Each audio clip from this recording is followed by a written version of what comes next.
हिवरखेड येथील प्रजापिता ब्रह्मकुमारी विश्वविद्यालय संचालित मुख्य ओम शांती शाखेत 21 जून रोजी 10वा राष्ट्रीय योग दिवस मोठ्या उत्साहात साजरा करण्यात आला.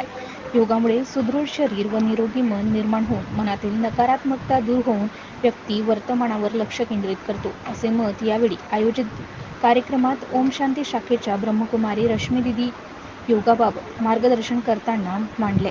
त्यासोबत नियमित योग साधना केल्याने शरीर निरोगी व मनाला शांतता लाभते, असे अश्विनी मोरोकार यांनी सांगितले. यावेळी ओम शांती शाखेतील सर्व पदाधिकारी व सेवक प्रामुख्याने उपस्थित होते. NCA न्यूज मराठी करिता बाळासाहेब नेरकर, हिवरखेड.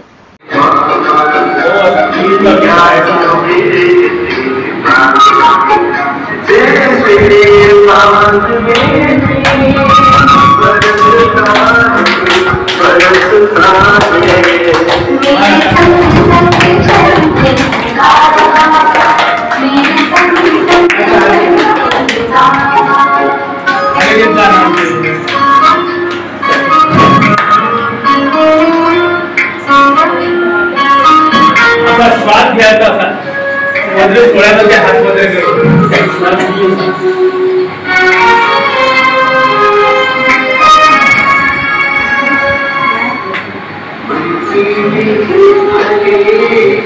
ओके.